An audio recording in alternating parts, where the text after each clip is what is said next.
Good morning and welcome to the final episode of season 3, episode 20. And our guest today is Harshad Abhyankar joining us from Pune. Welcome, Harshad. Thank you very much, and good morning to all of you. Harshad has been, he's a maverick. He's done many interesting things, and he continues to amaze and dazzle me personally. One of my very precious people collection. Harshad today is going to talk to us about his body of work, which is in the area of transportation management and road safety through the organization, which is an organization he joined 20 years ago, Harshad, in 2002, the Save Pune Traffic Movement. Yeah, Harshad, you are going to tell all our viewers about this passion of yours, and we are going to come away a little smarter in terms of how we take care of ourselves and our loved ones on the road. yeah, indeed. Yeah, so as you rightly say, it's my passion. I am, although trained as an electronic engineer, I've worked in the IT field for quite some time. But yeah, eventually one thing led to the other, and I am now spending all my time for this NGO, Safe Pune Traffic Movement. We are into making sure that Pune's transportation system caters to walking, public transportation, and cycling as the main modes of transportation, as well as the road safety as an underlying initiative, no matter which mode you use, whether these C modes or car or scooter or metro or whatever else. But road safety is also equally important in all of this. So, talking about road safety particularly, and today I think, as you suggested, let's focus on road safety and what we can learn, what we can do actually on road, when we move on the road, when we share the road with others, and stuff like that. So, as far as road safety is concerned, road traffic crashes cost about, I would say, 50 to 80 lives in Indian cities per million population. Right? So, and this ratio is about 15 to 20 times higher than what we see in the developed countries. So, in the developed countries, the ratio is more like 5 to 10, and we lose 50 to 80 lives uh, in our cities per million population. So, in Pune, that translates to roughly 250 lives uh, lost to road crashes, and you will notice that I use the word road crashes and not accidents. No, because when we say accident, we sound as if we are resigning to the fate. Arey wo to hota hai, I can't do much about it. It's bad luck, right? Whereas most of the road crashes are avoidable if all systems put together work in a better way. And by that we mean the engineering aspect of it, the implementation of it, the transportation planning aspect of it, as well as people who walk on the roads, who drive on the roads, who cross the roads, and everything else, and enforcement and the vehicle manufacturing, all these things put together, uh, we would say about 90% of the accidents are avoidable. So therefore, Wow. we don't call them accidents; we call them crashes. Yeah, it all starts with correcting our language and using appropriate words so that we can think about the issue in the manner in which we can take onus and responsibility. I really True. think this is a big takeaway and a first lesson we've learned. Arshad, thank you. The journey to becoming aware of the road. I think all of us learn look left, look right, and cross the road. Tell us a little bit about what does you and your organization do to bring in education early on. Right, and that's a good question. And we'll talk about the specific pedestrian safety campaign that we are planning a little later. But as you rightly said, how can we learn basic skills, life saving skills, or any other skills for the matter, as early in life as possible? And yeah, that has been a main driver behind the planning of the campaign that we are working on. If you notice in Pune and probably in many other cities as well, these days not many children burst crackers in Diwali, and Diwali is coming up, and we have noticed a significant drop in the noise pollution, in the pollution and everything during Diwali days compared to when we were children and we were Yes. bursting crackers. And that has happened mainly because they have been taught in schools that crackers cause pollution. Now there is another whole what should I say, WhatsApp discussion that goes on whether Diwali crackers really cause pollution and all that.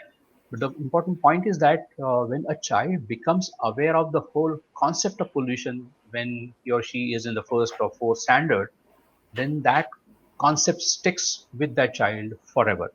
And such a child will not only not burst crackers, but will also think twice about using a plastic water bottle in the first place. Forget about throwing it on the road, but using it in the first place, or throwing garbage on the streets and doing any other thing. And so that is a more precious takeaway. So what we say is that if likewise, just as children learn languages very quickly, if they are also taught some basic road safety techniques right in the childhood ages of maybe 8 to 10 years or 12 years and so on and so forth, then that learning will stick with that child forever. And that's what we are going to focus on. Uh, Back to road safety, we said about 250 lives are lost in Pune, and likewise, mm, another a few hundred lives are lost in other cities as well. Uh, we have taken this data from traffic police and we have analyzed it, and we have found that about 50 to 55% of these fatalities are two-wheeler riders. About a third are pedestrians, and the rest are other vehicle users. And as we frequently say, it's like the top two are Sachin and Dravid, and the rest are leg buys and no balls. Hmm. So if we focus on these two alone, then we'll be able to reduce our road fatality rates very, very significantly. Now, for saving lives of two-wheeler users, there is a whole ballgame of making helmets mandatory, and unfortunately, that is looked at as a nuisance. And many political parties also, unfortunately, jump in and say that, why are you enforcing helmets? Why are you troubling bechare two-wheeler riders? And that's another ballgame. So we are not entering that right now. I We are see. focusing on the second highest group, which is the pedestrians. And in that also we have found that most of the pedestrian fatalities are people from relatively financially weaker sections, right? So they, because they tend to use the road more often as pedestrians compared Yeah. to people who are more well-to-do. they, Yeah. they use vehicles more.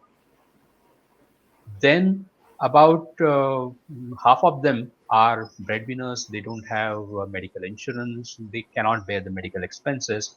So as a result of about 80 to 90 pedestrian lives that are lost in Pune, plus maybe an equal or slightly higher number of life altering injuries, serious injuries, or maybe even if not life altering, at least the person is maybe bedridden for 2 to 3 months or even more than that. Our estimate is about 100 families are set back by about a generation in Pune, Wow. because they lose their breadwinner, or maybe they spend a whole lot of their life savings on medical expenses, or maybe somebody loses the job and cannot resume after 6 months, on so on and so forth. These reasons.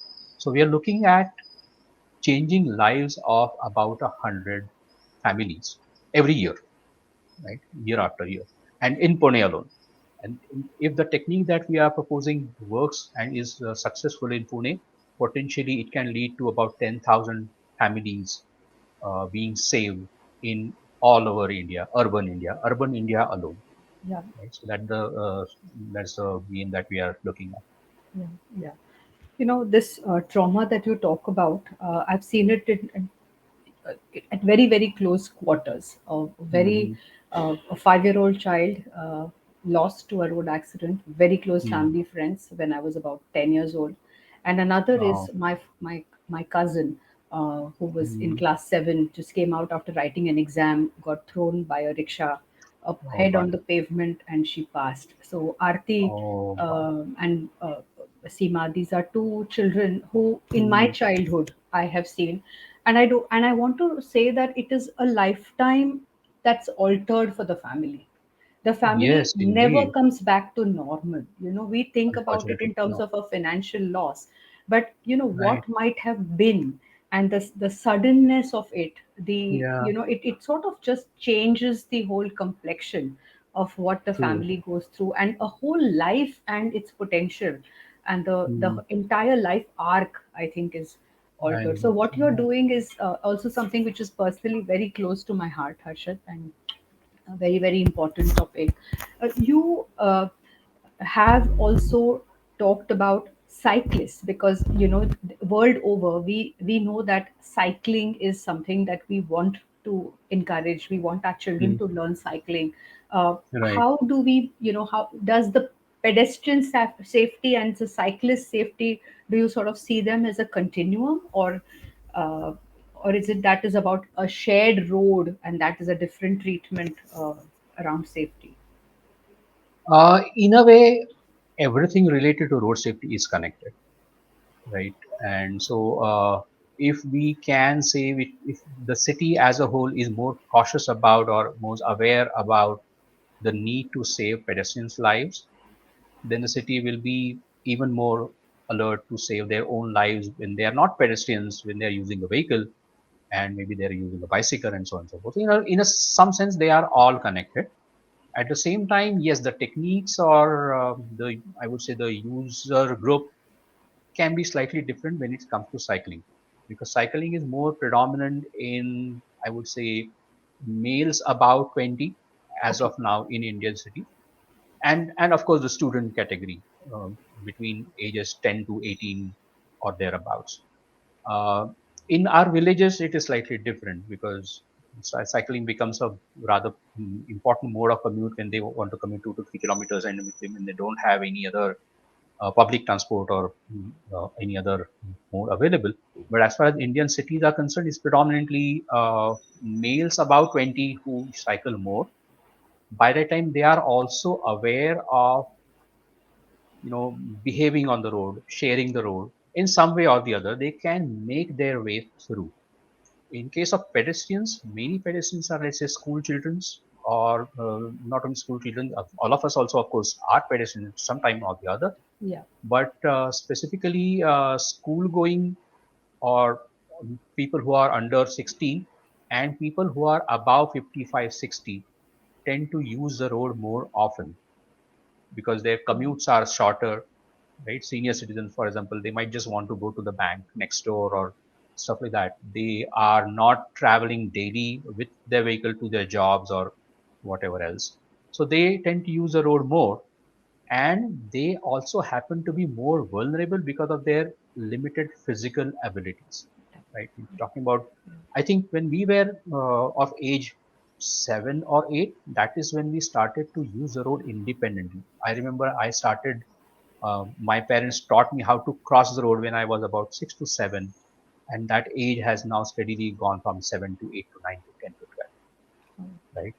And and this is because of the increased traffic, the overall reduced sense of uh, the need to share the road, and also a lack of awareness of the fact that the road belongs first to the pedestrians, not to the vehicle drivers, Yeah. because vehicle drivers need a license. It's like a permission, and that permission is granted to you after you demonstrate your sufficient ability to handle a vehicle, so that you are able to protect the interests of those who have the right to use the road, which is Yeah. pedestrians. So well put. Yeah, Beautiful. That's also something that all of us, we have to remember, that we are not licensed. We don't need a license to use the road. So in that sense, it's a absolutely. right. Yeah, pedestrians And don't need a license, and so yeah, they are the rightful kings of the road, so to speak. the right of way is Right truly of with the ways, indeed. pedestrian. And the right way to drive safely is what you earn through the True. license. Yeah. In terms of the time taken, you all have Hmm. done good work in influencing the authorities. So, you want to talk about how that movement, that Hmm. activity, and the outcomes of the efforts that your organization took, Harshad? Right. Yeah. So time taken, as in time taken to commute. Cross the Is road, that cross the cross the road road? Yeah. safely. Right. Okay. Yes. And that also brings us to a very important point. Uh, Analyzing the road crash fatalities of pedestrians, and this is once again based on the data that we received under RTI from Pune Traffic Police.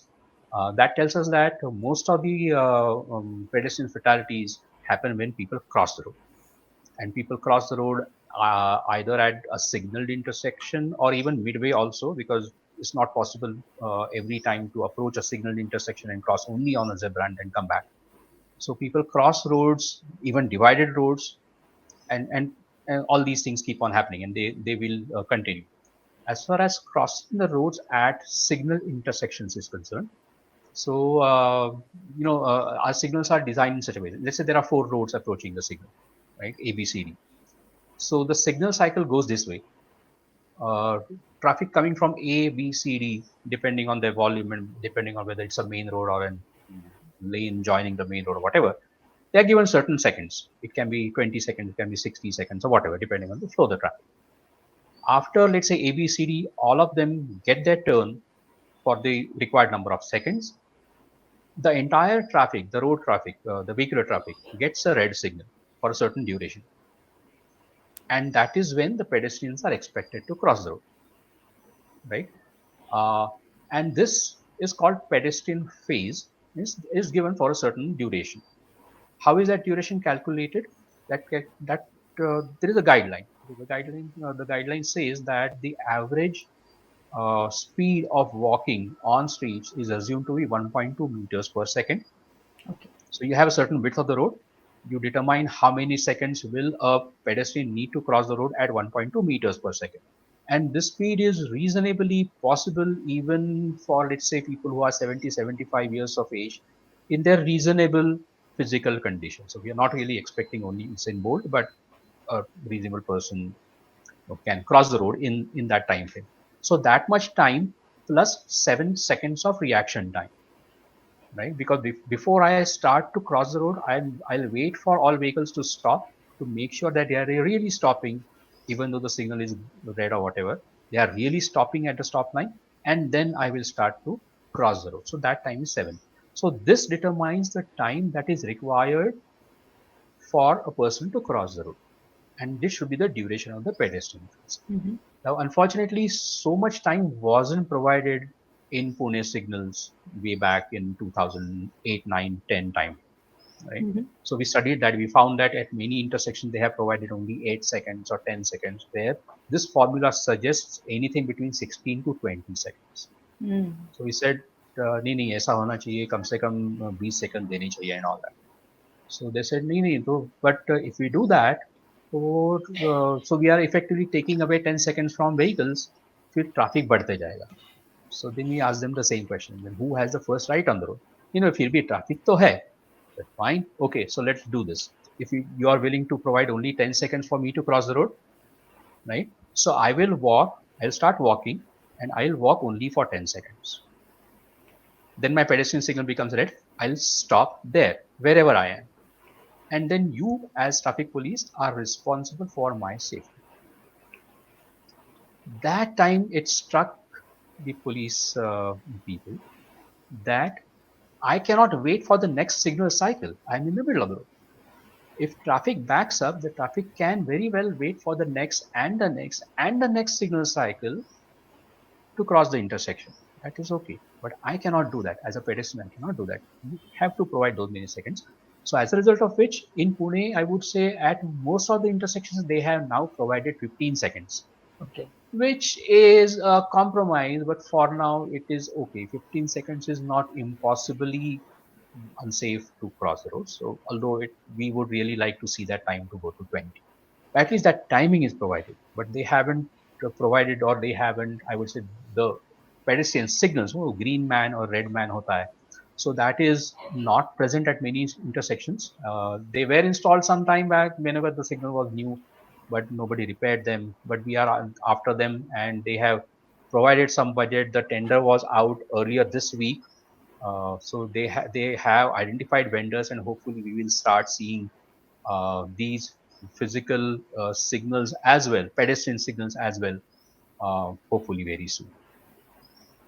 Harshad, just last week I was at the Navi Mumbai RTO, and there Hmm. was this officer, and I was going to take a test for license renewal because I had missed the Okay, date. And okay. what we saw before the test was a full 20-minute speech by the RTO, Okay. first exhorting all the people, first of all Hmm. telling them that not getting a license is not end of the road for Hmm. them. Literally, Hmm. you can come back. But more importantly, emphasizing all aspects of safety for the whether it is the two-wheeler. First of all, starting with pedestrian safety. So I Okay. don't know whether some of the work that y'all are doing is having some kind of a trickle effect, because I have taken a license in Bangalore, once in Kingston, Jamaica, and this time now in Navi Mumbai. So I don't know whether Hmm. this is commonplace, but Okay. I came away feeling like a proud citizen of the country. It's very nice to hear that. Really nice. And yeah, actually, the RTO officers that we have come across are fairly sensible, sensitive. They are knowledgeable. They know the nooks and corners of the rules and the laws and the good practices, not only in India but abroad and stuff like that. The main problem that we have with RTO is that they are severely understaffed, I see. or I would say the need to test the candidate drivers thoroughly is not well understood, or a combination of both. So that's something that we have been telling them. Unfortunately, what happens is that for fixing these things, these are not city matters, but they are state matters. They are even country matters. So we Right. have to have sufficient say at the state capital and the country capital level, or and the right ministers. Only then they can start making some change. So, for example, you must have seen that in countries other than India, the driving test itself goes for about, I don't know, 20 minutes, 30 minutes, 40 minutes, or thereabouts, and it probably goes on for about 20 to 30 to 40 seconds in India, if at all. And there are stories that you can get a driving license even without a test. So when we mention this to RTO officers, senior RTO officers in Pune city, and maybe in any city, the same story would exist. They would say that there is so much of a queue. There are so many people who want a driving license, and we have only three inspectors. So what can we do, right? Okay. Now, what would you do when the same story repeated a few years ago for passports, for example? Yes. Passport office also was severely understaffed. There were only handful people. So you would go there, stand in a queue, and the passport will come, will be issued after a sweet 3 months or 6 months or whatever. But essentially, they did not compromise on the checks and the processes that they need to follow to issue a passport, right? So Right. Right. why do they do that for issuing a driving license, Hmm. right? It's as simple as that. You Yeah. need to say that, look, a driving test is going to need 20 minutes. If there are 2 lakh people waiting for it, fine. So your turn, you will get your license after 2 years. Can't help it. Right. You cannot give a license to a person who will very likely kill a person on the road. And then that would automatically mean that just like passport offices were revamped a few years ago, and now we get a passport in 3 days or 6 days. Likewise, yeah. So you will maybe instead of two people, two inspectors, you will need 50 inspectors. So be it, can't help it, right? Right. That's what should be done. And driving test must be done for 20 minutes. And it's only when the examination improves, then the classes will improve. Correct.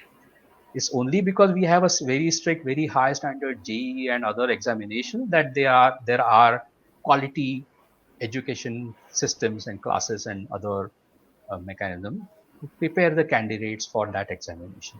It's the same thing is true for driving lessons as well. Correct. Correct.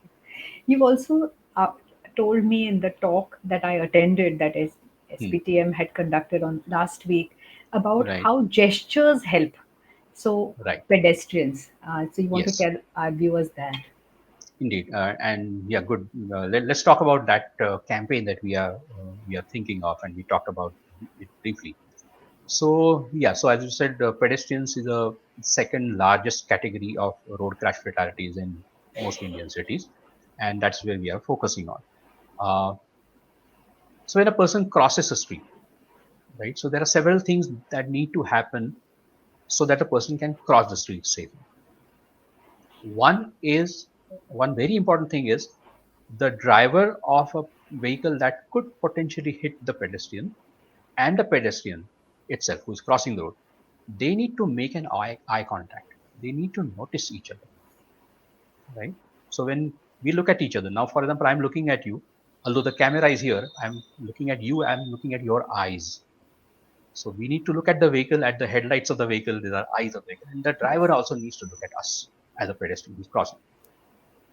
Now, what can be done to make sure that the driver notices me as a person who is thinking of crossing the road as a different pedestrian than other pedestrians who are simply walking along the road?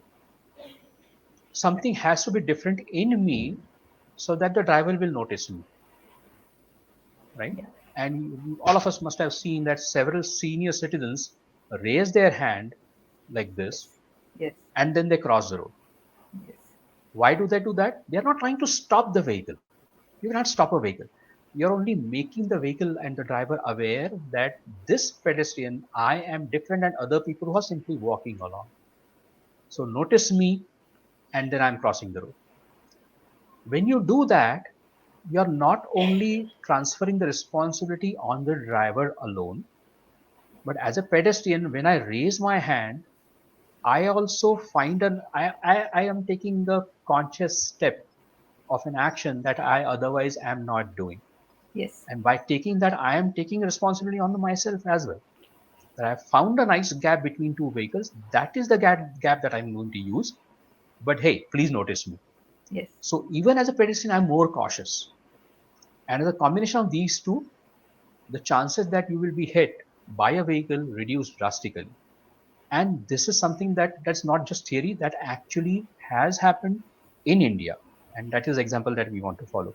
And in the talk, I mentioned this example of a town called Angamali, which is a medium-sized town on the outskirts of Ernakulam in Ernakulam district, where a highway passes through the town that divides the town.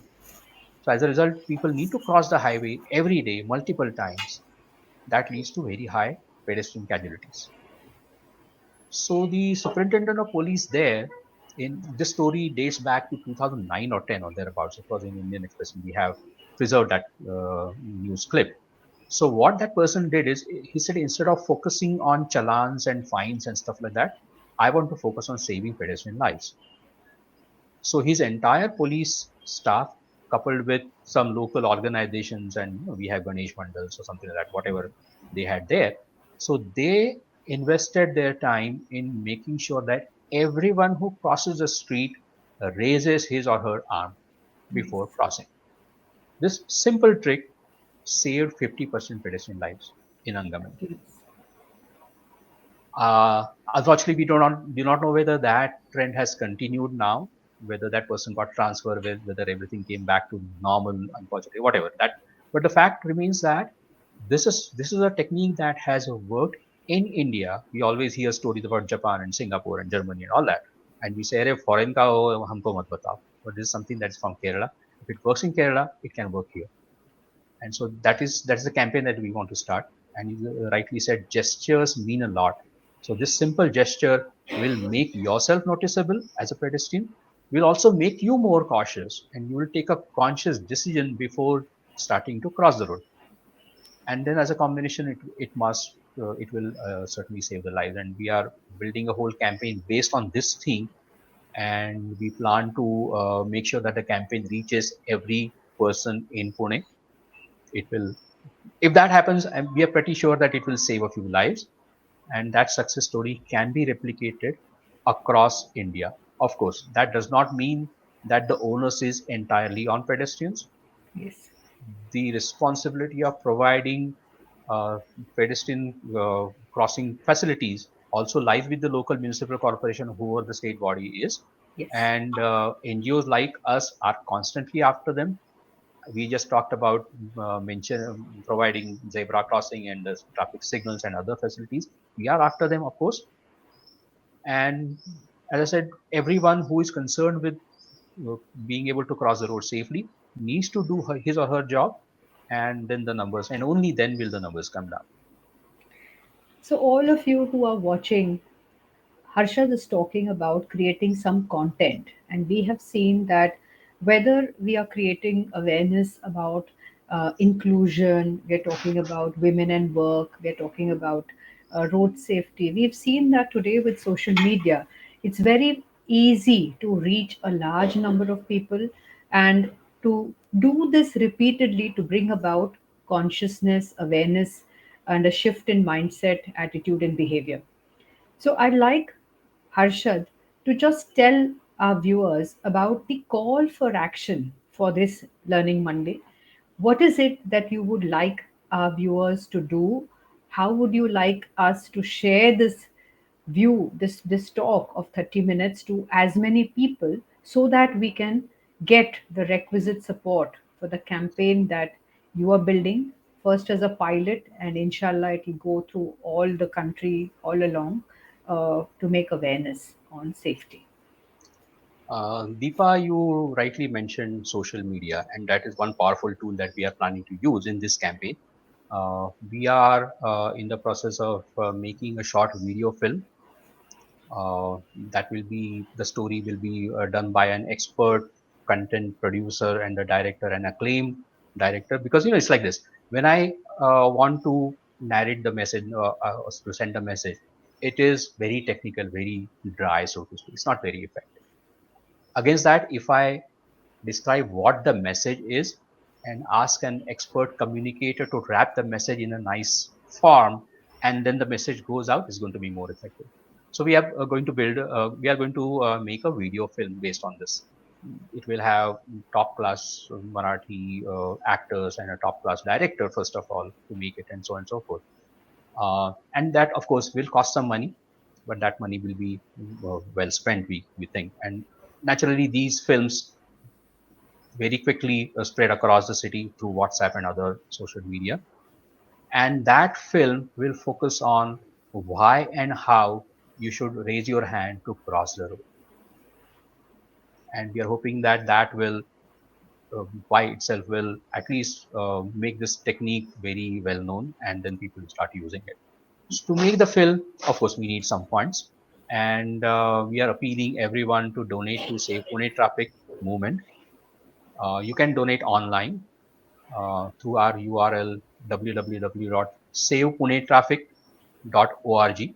There's a link to donate online there. It's a secure link, and uh, so on and so forth.